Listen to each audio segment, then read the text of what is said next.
Thank you.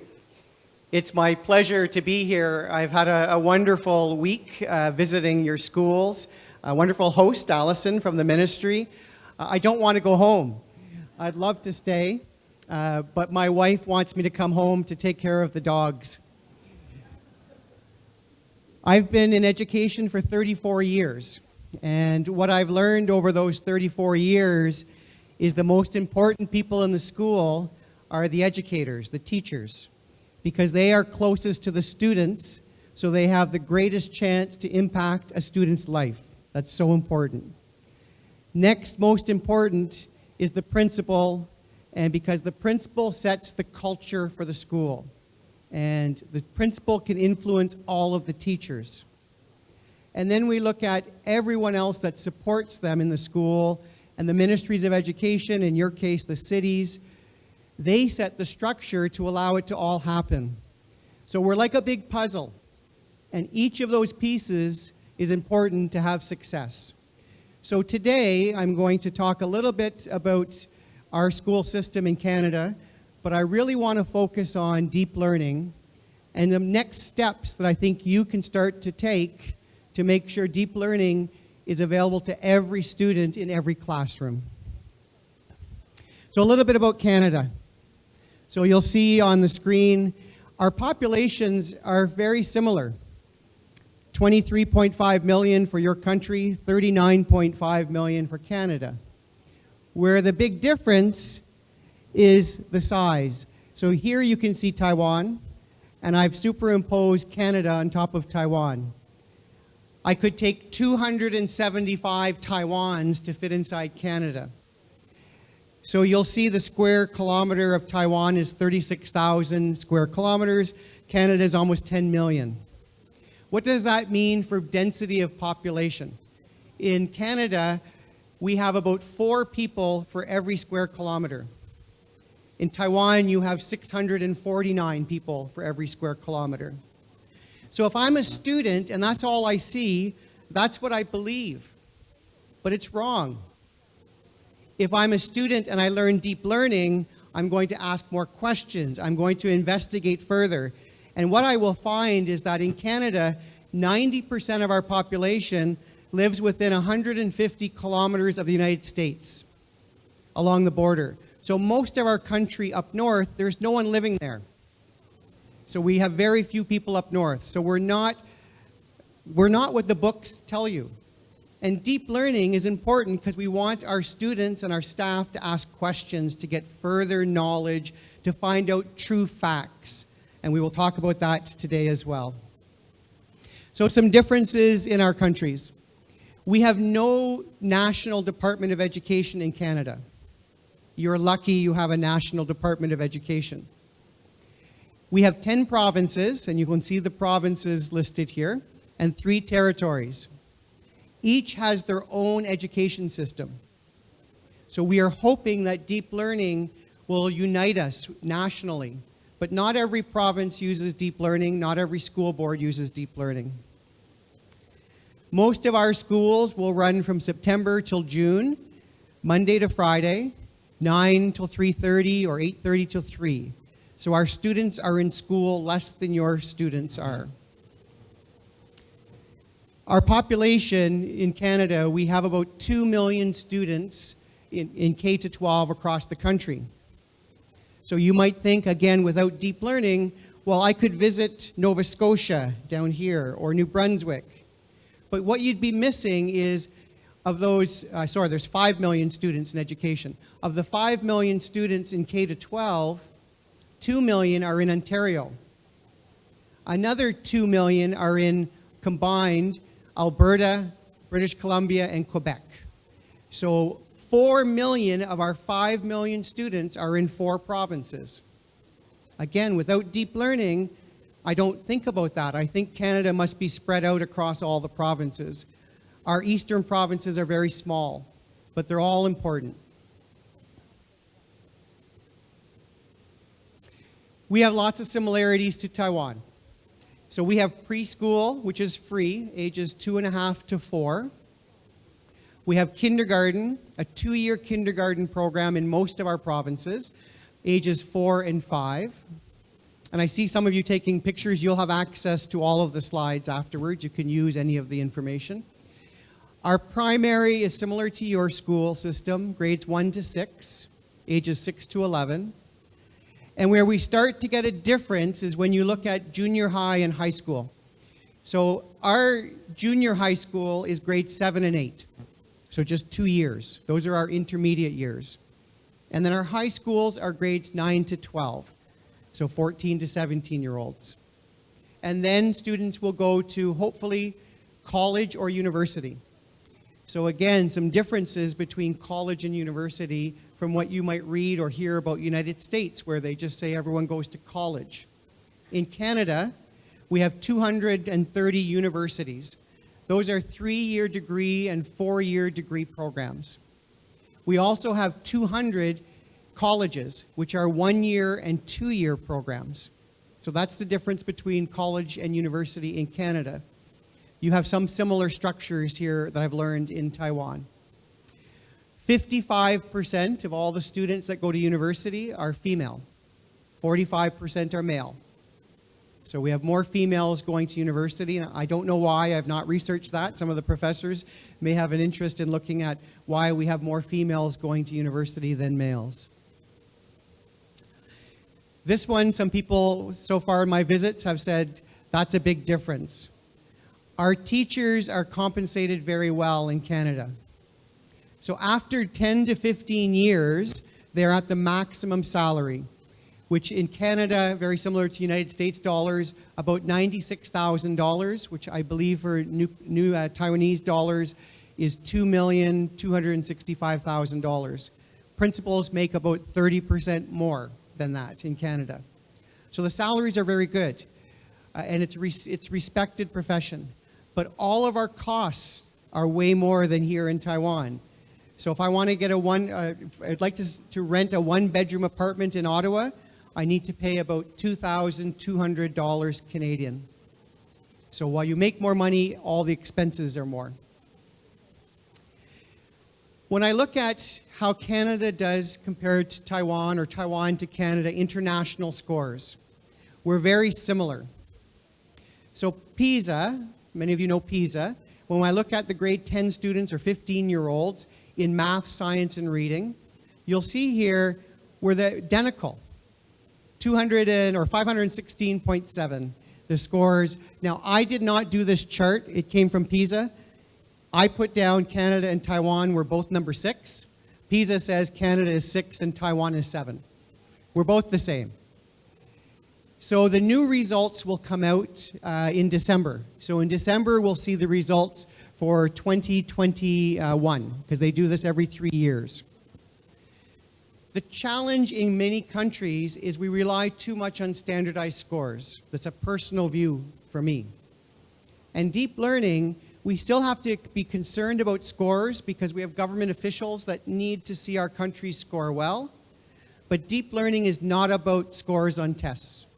Deep learning is about learning and make a difference in other people's lives and in your own lives. And I'm going to explain that when I get past the background information.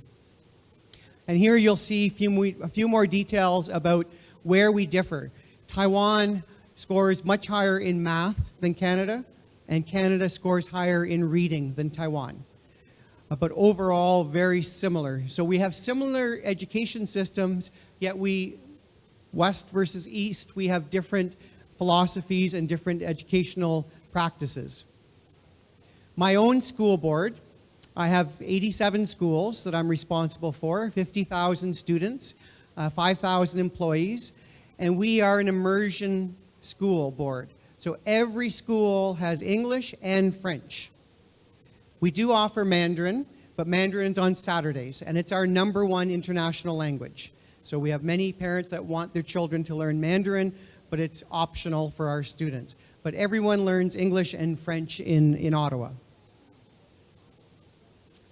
So in a second, we're going to play this video, and what you're going to hear is just a quick 2-minute video about what does deep learning mean to us in Ottawa Catholic School Board.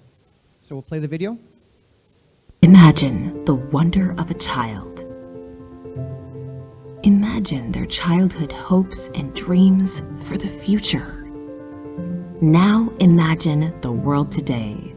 The world is changing and changing fast. So how do we best prepare our young learners for tomorrow? Maybe we should ask her. We need to prepare our students for the 21st century, and the 21st century is demanding a skill set that's different than the past. We need to develop students who are critical thinkers, who can engage with the world they live in and see themselves within it as citizens. They need to be able to be creative and innovative. They need to be able to communicate their thinking and work with others in authentic and purposeful ways.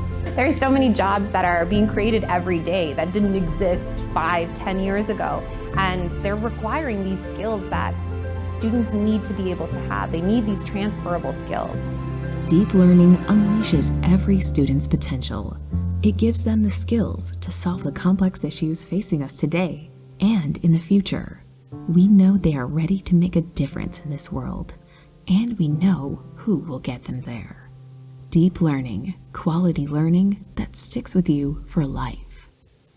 So people will often ask me, what is deep learning anyways? What does it mean? So when I'm a student and I did well in school, I would memorize lots of facts for the test, and I had a good memory, so I had good marks. But I didn't remember any of it afterwards. I only played the game of school. I played the game to get good marks, to get into the university I wanted, but I didn't learn a lot. And there's a big difference between learning that sticks because you've made a difference and it's ignited passion than learning that's just memorizing. This video was from 4 years ago. So 4 years ago when we looked at what does it mean to our staff for deep learning. When we started, and deep learning started in 2013 with 7 countries, so you'll see them here. So this is our 10th year in Ottawa doing deep learning. And now there are 20 countries. That number over 1,800 is wrong. I think there's about 4,800 schools now involved in deep learning. So there's thousands and thousands of schools around the world that are looking at deep learning as a model of reform to do better for our students, because our students deserve the best. We need to stop preparing our students for the world that we lived in and start preparing our students for the world that they live in. So there's a big difference when we look at what we believe our students should learn. You have Vision White Paper 2.0. So I read your white paper, and it's all about connecting the world. That's what deep learning does. It connects the world globally. So our students, whether they're born in Ottawa, Canada, or in Taipei, Taiwan, they're going to have international connections. We didn't always have that when we grew up because we didn't have the internet when we started. But now our students can use WhatsApp, they can use Facebook, whatever the tools will change, but they will stay connected with people from around the world. So there's a great opportunity, and congratulations to you and your ministry for recognizing that we need to look at connecting the world for our students. Something else that connects our students. So there's 2 images here. The first one is the green apple of the world. Because we are all in the same world, we're all dealing with climate change, and you are seeing it with typhoons, with earthquakes, as are we. The climate is changing. We have melting ice in Canada, which is raising our water levels. Our students, our young students, are passionate about the environment. They care about their world more than we did. If we cared more about the world when we grew up, we wouldn't have the problem we're dealing with right now around the world. So our students in Canada, your students in Taiwan, they want to make a difference with the world, and they care about the environment and climate. They share that in common. The second image was created, that's my graphic from generative AI, just telling it to draw a world for me. Our students love technology. They love technology, and they're going to be on technology, whether we have it in our schools or not. They embrace technology. So there's 2 passions that they all have in common, the environment and the world. When I look from global, not just Canada, not just in Taiwan, but I look at the focus on the environment and climate. So in this document from PISA, they look at how are our students prepared for making a difference in the environment across many, many countries. And what they found are students want to make a difference. I've just said that. We know they want to make a difference. But what the research also showed was students will not make as big a difference if they learn it in school from books and from the teacher speaking to them. Students will learn to make a difference around the world by doing something hands-on, real projects, going out and working with your government officials, working with the city to say, what's happening with the water? Why are the water levels low? So the students around the world in this study that are making the biggest difference in climate are the ones that have partnerships with the community, partnerships with parents, partnerships with experts, not the ones that are reading about it in their books. That's deep learning. The learning partnership brings them into the community. They're making a difference. Now, it could be as simple as starting a recycling program in your school. I don't know if you have recycling in all of your schools, but if we say to a student, here's what compost means. Composting, where I take the soil, I put in worms. That's one way of learning about it. I'll share with you an example of deep learning in the Ottawa Catholic School Board. We had about 2,000 students learn about composting all at the same time from a professor at the university who was an expert. So we used Zoom or Google Meet. The professor shared all he or she knows about composting. So our students got excited. We then had our high school classes build gardens for the elementary students. They took the high school students who were excited to build something. We gave it to the elementary students. They then put soil in. They took the soil and then they brought in worms. So they were hands-on building composting. But deep learning doesn't end there. They then went and planted flowers in their schools. And then they sold the flowers, or they gave the flowers to elders, to seniors in the community. Those students learned about composting. They learned about making a difference in their community. They partnered with the high school. They will remember that forever. And they made a difference to the seniors in the community, going and giving them flowers that they had grown themselves. We've just created a generation of 2,000 gardeners in our school board because of deep learning activities. That's the difference than reading about it in a book. So the next area is focusing on STEM and AI, artificial intelligence. So in Canada, North America, we can't go anywhere in education without talking about AI. That is the big discussion now. Is AI going to destroy the world, destroy all of our jobs? And what we're saying is no. AI is going to be a co-pilot to help our students. It's going to be their own personal assistant for learning. But we have to embrace it. We have to start to use it in our schools. And we have to use it, which I'll talk about a little bit later, for shared humanity. When we look at technology and we look at AI, it has lots of good uses and it has lots of bad uses. We want our students, through deep learning, to be the leaders in the world, or in their city, or in their school, on how are you using technology to make things better.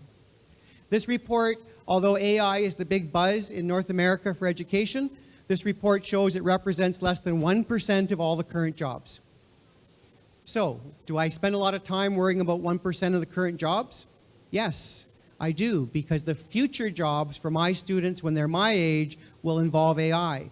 If I was preparing students for the life I lived and that I grew up in, I wouldn't worry about AI. But I have to think about their future. So we have to embrace it. We have to teach our principals how to use it safely, and we're just learning. We're in the early process of learning how to use AI in my particular district. So shared humanity. Our youth, we know, want to save the environment, and they want to use technology. So we need our educators to start using AI so that we have shared humanity. Shared humanity means students want the world to be better for themselves, but they also want the world to be better for the person beside them. And that's a big change through deep learning, is you're not just learning for yourself to get into university.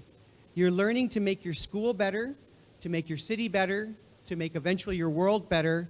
And for us, the digital world for our students is seamless. It's part of their natural world. So we also want them to make digital world better than it currently is. So we want to combine both, the environment and the technologies. Now this picture is from about 6 years ago. And 6 years ago when we were looking at how do we have more technology in our schools, Some people said, this is before COVID, we need to have one-to-one devices for everyone in our school. And in our school board, we have lots of technology, but we said, no, we don't want every student with their head down in front of a laptop, because that's not going to teach them the skills they need. Remember, we're 10 years into deep learning. So we knew the skills we wanted included the competencies. We wanted them to communicate. We wanted them to collaborate. And you don't communicate and collaborate staring in front of a screen. So it's not the technology that has to change. It's us as educators that have to change our pedagogical practices. How do we use technology sometimes, other times not use technology to make a change in our students' lives? So this is a really important visual to me. Now, since COVID, we do have almost one-to-one for many of our students. Grades 3 to 8, we give them a Chromebook in my district, so they all have a device. Kindergarten, grade 1, they have iPads. And then in high school, most of them bring their own device. They bring a laptop, but we also have Chromebooks. So you'll see lots of technology in our district. However, the teachers are still in charge. The teachers will tell the students when is it time to use technology and when is it not. So when a student gets an assignment now in technology and they have their laptop out, we don't want them typing up just work. We want them using a shared document, collaborating with other students in their class, and as I'll share later, even better if they're collaborating with students from other classrooms, other schools, other people, not just with the person that sits beside them. So we are definitely moving with technology for the humane use of technology in our deep learning model. Now for the researchers, the university professors, and those of you who have an interest in technology, you're going to find lots of reports like this one from, I believe this is UNESCO. Yes, from UNESCO. It will tell you there's very little evidence that technology has had a major impact on learning. Hands up if you know the researcher John Hattie. A few? Just a few? John Hattie is an Australian researcher, and his conclusion was technology has had almost no impact on student learning. Now his studies are older, but his studies are important because just by giving technology does not make your school innovative, and it does not mean your students are going to learn better.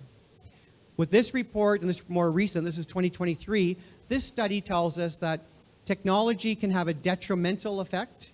It can be negative on student learning. It can also be positive. It can connect students. And it doesn't have to be advanced. I don't have to be doing artificial intelligence. I don't have to be doing holograms and robotics. It can be simple, watching a video of something that I missed during class that I can watch later. So we have to be careful with technology. It's leveraging digital is a key part of deep learning model, but it can be used the wrong way. And as principals, we need to make sure that our educators understand that, so that a teacher doesn't just give technology to students and think their job is done, because it's using that technology effectively that is really important. This is a big area of concern for us in North America. I don't know about Taiwan. I'm assuming it's similar. The mental health of our students, their well-being, is on the decline. During COVID, our students really struggled when they weren't at school. In my province, Ontario, we had the most school closures where students had to work from home instead of school in all of North America. My personal view, it was a bad policy, but that's the policy we had to follow. And our students' mental health is on the decline. A big part of the research is showing that too much time on social media, scrolling through images, and not being critical thinkers leads them to believe, our students, that everyone else has a perfect life. Everyone else has lots of money, no stress, no pressure, they all look beautiful, but that's not real life.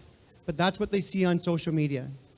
We have big problems in Ontario and Canada with eating disorders, where our students are not eating properly, largely because of images on social media. So we have a choice as educators, now that we know social media is a problem. Do we ban it and say, students, you can't use social media because it's bad for you? Or do we say, as adults, we need to be in that space? We need to model the effective use of technology, including social media, so that our students learn how to do it properly. When is too much too much? So how many understand the term esports? Esports on video sports? Yes, a few nods. So we had some teachers who said, our students are doing too much time on video games. Way too much time. They go home from school and they're on video games. So we have a choice with deep learning. Do we say it's bad, let's ban it? Or do we say, let's model the humane use of technology? So we created high school courses for esports.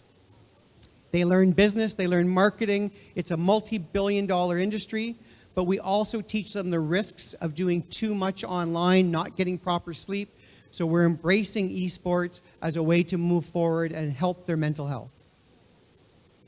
It's all about balance. So the two photos on your right, one is a trip I took to Banff, Alberta. So that's a beautiful lake in Alberta. And the other one is I spent a week with my family on the ocean in New Brunswick this past summer.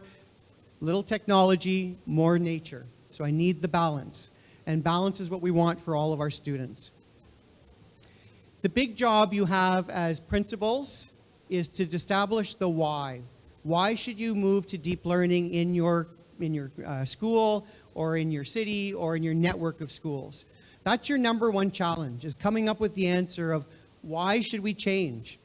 Because if you don't understand why you should change, your teachers won't understand. And if your teachers don't know why they're doing something new, they're not passionate about it. They'll do it for compliance because everyone wants to do what we're told to do, but they need to understand the real why for deep learning. So for us, deep learning was about bringing back the joy of learning. We wanted students to be excited to come to school, to learn, to see their friends, to do things that make a difference in other people's lives. I like this picture. It's a bridge that I cross on my drive to work every day. And in July and August, those trees are pure green. Still a beautiful water, all green trees. But with the fall, the weather gets colder. It's -3 in Ottawa today, by the way. The weather gets colder in the fall, and the leaves turn colors. And to me, you have to disrupt the beauty of nature to get something even better. So that's the analogy I keep in my head, is this picture. We have a good school system. We perform really high on standardized tests, but we made a change because we wanted to do even better for our students. Just like nature disrupts what they have to be even better. This is Andreas Schleger with OECD, so this is a world perspective. And he's saying around the world, too many students are trapped in a cycle of if they get bad marks, they get depressed, they get lonely, and they just can't get past that cycle. They're disengaged from school. They go to school because they have to, but they don't like being there. They would rather be doing something else. And we saw that during COVID when kids turned their cameras off. They weren't listening to our teachers. Maybe here they were, but they weren't in my school system. They were doing other things that were more exciting. They weren't learning because they had the option now of staying home.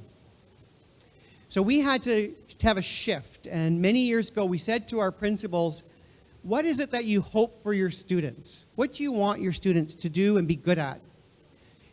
Here's what our principals did not tell us. Our principals did not say, I hope my students become really good at memorizing. They did not say, I hope my students can recite lots and lots of low-level facts. Our principal said, I hope my students don't challenge the status quo. They did not say that. They did not say, I hope my students have low fitness levels and poor sleep habits. So that's not the school system we wanted, but that's the school system we had. So students were really good at memorizing. They were having good marks. They never challenged the teachers. They never challenged the principal. They had poor physical fitness, and they had poor sleep habits. So with deep learning, with our move, here's what the principal said they want for their students. They want them to care for others. They want them to follow their own passion. They want them to become lifelong learners. They want them to be healthy and happy. They want our students to solve problems. I'll just go back, since some of you were taking a photo of that. So that's what they want. So this established the why. Why did we change to deep learning? Because the system we had is not what we wanted for our students. So now we all had the same motivation in Ottawa Catholic School Board to use a deep learning framework to focus on something different for our students. Not because we weren't a good school system. We were. We still are. but I think we're a better school system because of 10 years of deep learning. And in Taiwan, when I read this document from your ministry, it said a famous quote, "Education is not the filling of a pail, but the lighting of a fire." It's so true. But if you go into some of your classes today, do you see fire or do you see teachers filling the pail? In my school system, I still see many teachers filling the pail. I want to get them to igniting the fire and the passion of learning. I want them to seek the common good. So what your ministry has said, and you're lucky because my ministry doesn't put out great documents like you have, this is what we want. So we want what you're saying, and that's what we want to move towards. So again, the why. Why do we change? Because we could have a student who has a passion to solve a problem that we couldn't solve. Let's let them solve that. So this diagram, I'm now going to move into to deep learning. So the deep learning, it's hard to see this visual, but we want deep learning to activate our students' brain. We want them then to feel it in their heart, feel that they want to make a difference, and then they use their hands to make a difference. My district has 3 priorities. Be well. We want our staff and our students to be well. We want to be innovative, so we're always trying to do something new, and we want to be community. So to be community, you're connecting with other people. And this is the diagram that we use to explain deep learning in our system. So everyone is familiar with this diagram in Ottawa Catholic. We start with the 4 elements. Whether it's a first-year teacher or someone with 30 years experience, they know they can always improve, and every principal can talk to a teacher in a positive, reaffirming way by looking at how can you leverage the learning environment? How can you change your technologies? We then have to make our learning activities or lesson plans culturally relevant. That's our focus on equity. Our change in the last few years is we're not just teaching subjects, we're teaching global competencies. So I may use math to teach students how to be better collaborators. I could use history to teach students to be better at critical thinking. And the last one is also a big shift for us. For years, all we were thinking about is how do we prepare our students to graduate? Let's prepare them so they can go to university. That was in the mind of all of our teachers. And we're saying with deep learning, that will happen, but that's not what it's about. With deep learning, it's how do you prepare that student in grade 2 to be the best student they can be in grade 2? How do you prepare a 4-year-old to make a difference in their 4-year-old world? How do you prepare someone in grade 11 to realize they don't have to wait till they graduate to solve problems around their city? So we want a portrait of a learner, not a portrait of a graduate. So that's been a change for us as well. And I'm going to let this teacher talk about social entrepreneurship. So we'll play this video.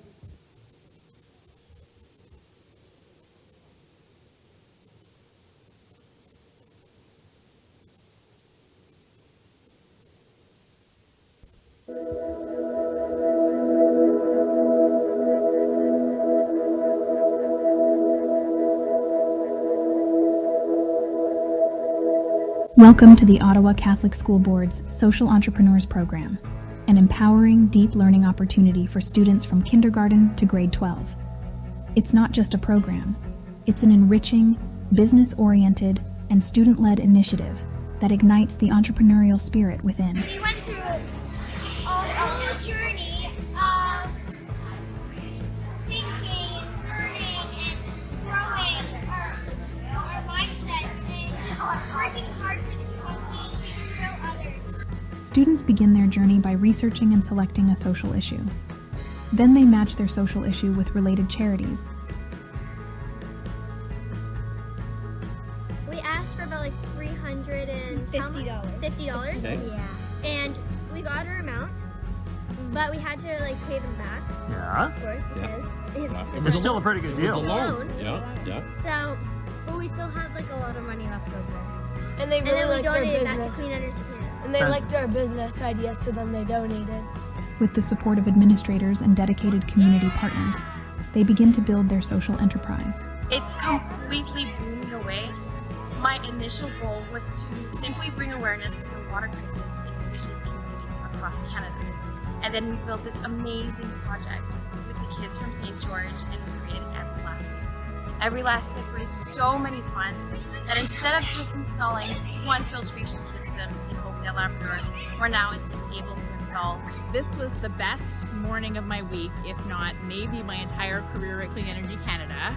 It was amazing to go in, and I had heard about these students selling trees and raising money to support affordable clean energy, but I had no idea just how in-depth all of these students were, how committed they were, how much they learned about the Sustainable Development Goals and about our electricity grid, and I just left feeling so empowered and optimistic about the work that we're doing. Students cultivate not only an innovative mindset, but also vital global competencies. With a sense of purpose and newfound confidence, these changemakers proudly present their social enterprise ideas, envisioning a future where positive change is a reality. As they look back on their transformative journey, students discover their true potential as changemakers. Oh yeah, I had so much fun. I had a blast. It was just so fun seeing everyone joyful. Do you remember how much money you raised? We raised about $730. $764. Yeah. That kids can even make a difference in the world. Not just parents can do it. I learned a lot of things. When I started in October, I was like, there's no way we're gonna do this. And now we have done it. Yeah. We always think that we're never gonna make it to our goal. We did the impossible.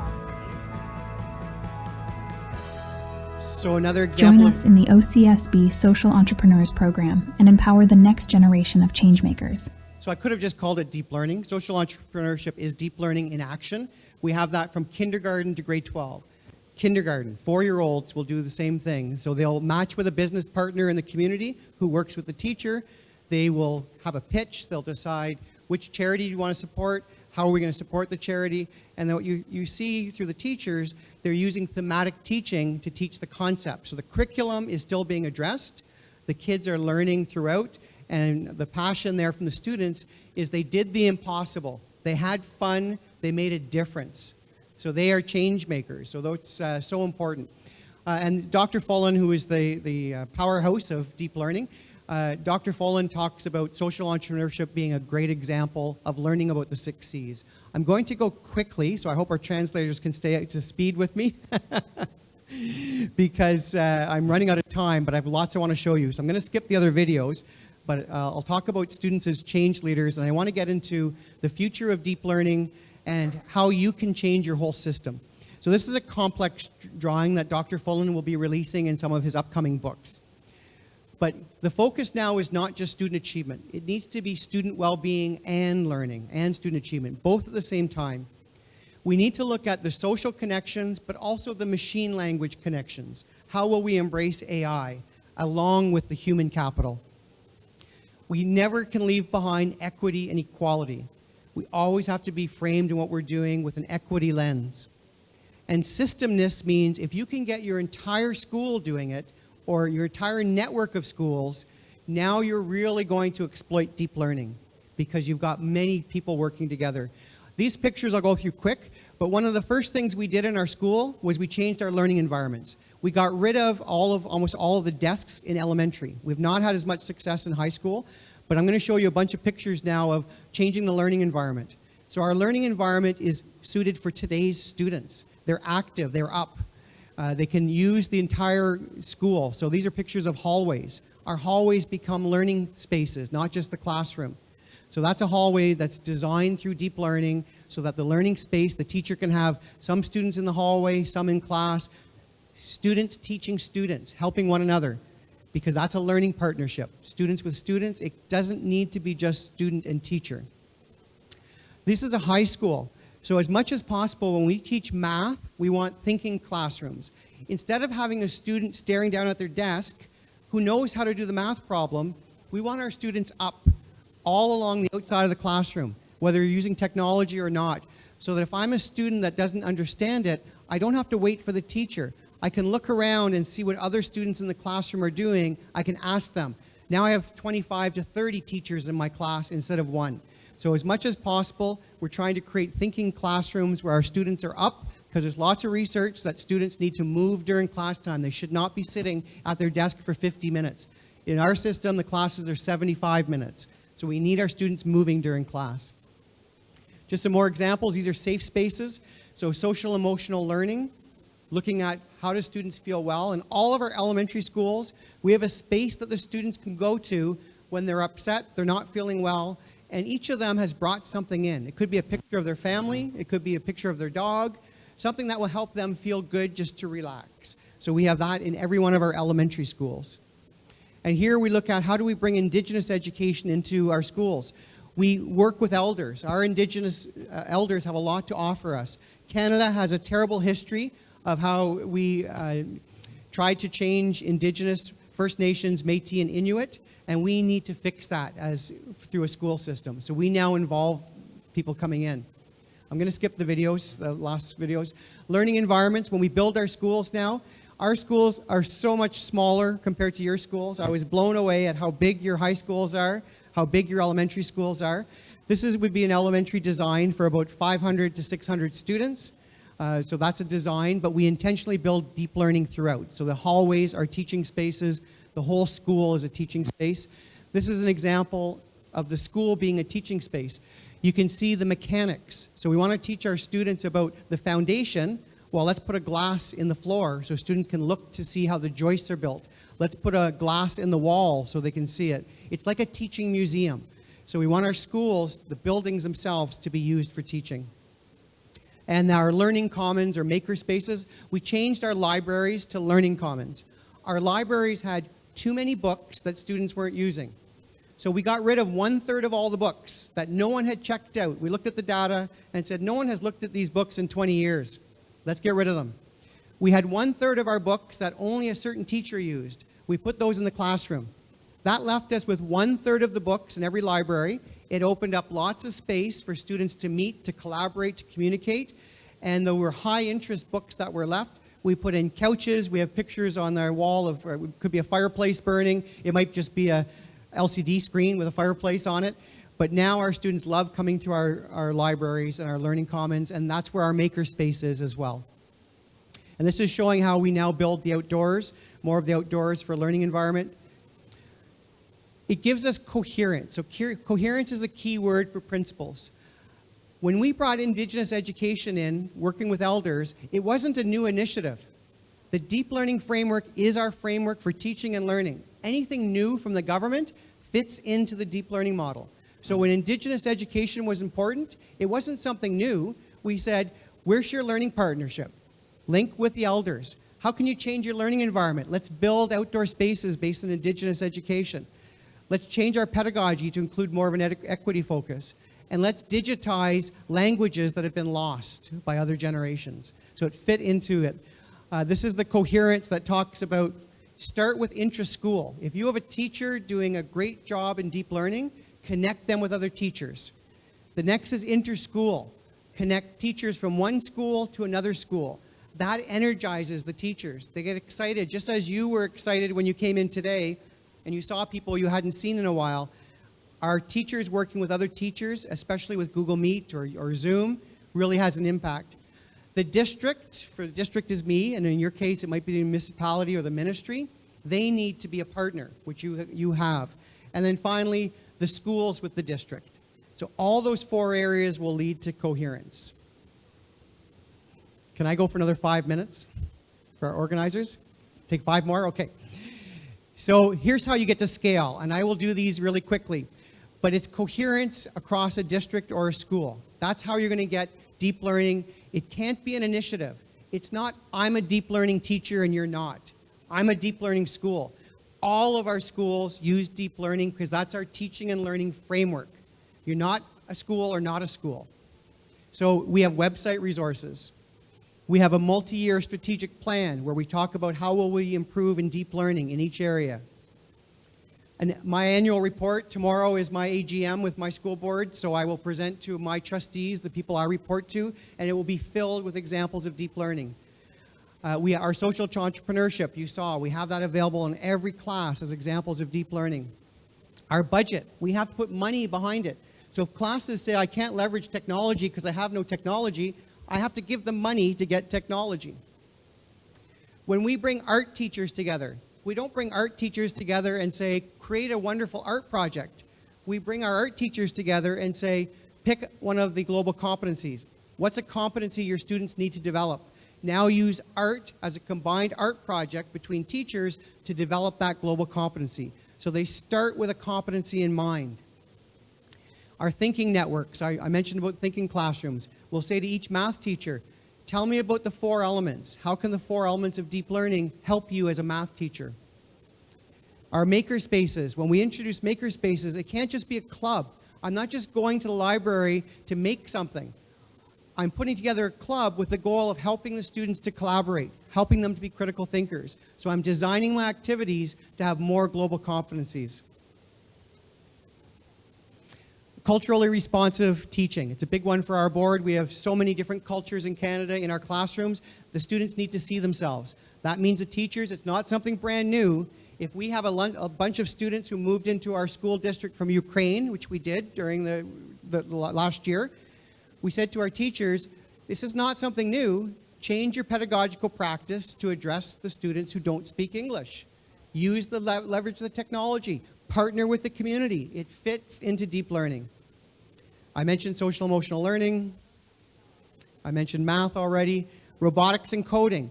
Robotics and coding do not mean leveraging technology. Robotics and coding, we teach with the 4 elements. So when I'm teaching robotics, I need to look at my partnerships. How do I change the learning environment? What pedagogy will work? Then I'm going to leverage technology, and I'm going to use it to develop the 6 C's. So you can see where I'm heading now. Everything is about deep learning. If you're using another model, so you may be familiar with the SAMR model. It's a model used for technology. When I get to the R, it's something redistribution, something I couldn't do with technology in the past. I don't want technology to be an electronic worksheet. Worksheets don't motivate the brain. So I've got to do something different. But our teachers, it's not a new model. I fit that into leveraging technology. So the SAMR model goes with our existing deep learning. I talked about cell and math. Digital citizenship. We want to teach our students to use technology for good. It fits into the 4 elements. We teach French in every school. So French, we look to our French teachers and say, tell me how you're going to develop the global competencies in French. Tell me how you're going to use the 4 elements to develop your French. And same for innovation. I'm going to go through a few more. When we have a summer conference, we call for presenters. And the teachers have to apply to be a presenter. They have to tell us, where do the 4 elements fit in? I skipped that one. We provide grants of $2,000 to $3,000 Canadian dollars to teachers to do something innovative. But they can't just send us their project. They have to tell us how will they develop the 6 C's and which of the 4 elements will they focus on. Our school improvement plans, our principals have to develop. They have to, every year, pick a global competency for some certain grade levels. I can walk into any school, ask any teacher, what grade level?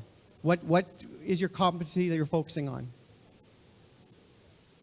When we have positions for new principals or superintendents, we ask them to bring a portfolio of how they're enhancing deep learning. We run a certification for our teachers that want to become experts at deep learning. This is after school. They will sign up to get certified, because I would much rather have a teacher that's certified as deep learning than a teacher that's Google certified. Google certified is just the technology side. Deep learning is they've done it all. And social media we share. We have posters for our schools, lots of resources. We have the book, which you have translated from Dr. Payne. And then as leaders, things that you need to think about. Remove any restrictive policies. What policies are stopping you from moving forward with deep learning? Change your culture where you're afraid of getting in trouble to a culture of curiosity. That means you're going to try things differently. Whoever's in charge of your school system, they need to be learning with you, right with you, learning. So that messaging is coming from your principal, your director. Your senior team is learning alongside your school staff. Change that you're not part of NPDL as a program. You're part of NPDL as a way to learn. It becomes everything, a way of being in your school system. Change from NPDL network to teaching learning for all. Connect your learning networks, which you're doing today. And you need leadership from all areas of the district, not just one person. So people don't look at me and say, Tom D'Amico is the deep learning guy in our school board. We will have multiple staff We will change roles, and everyone will be part of deep learning. Michael Fullen, this is wise advice. You can't do it all on your own. So if you have 150 teachers on staff, use the group to move the group.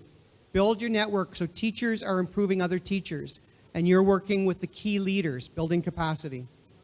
Our students are change makers. We've heard that today. They need to be effective in society, and they need to be effective for society. I'm just about done. And how we're changing deep learning now to 2.0. No longer do you have to pay fees to join NPDL. It got too big. So 4 people in Canada can't support 20 countries. So the new model is get countries to do what you're doing to support one another so we can get the learning model out to as many people as possible at no charge. As of January, all the resources will be free, which is great news. And I finish with this picture because I love this picture. Imagine the possibilities with deep learning. So whether that's AI or that's a hologram, it's the students' eyes. The students' eyes are telling me there's wonder, there's curiosity, there's joy in learning. They're trying to figure something out, not because it's on the test, but because they want to learn and they want to make a difference. I'm happy to connect with all of you. I apologize for going a few minutes over, but I'm passionate about deep learning because it makes a difference in the lives of students. Good luck to all of you. Thank you for the wonderful time I've had in Taiwan.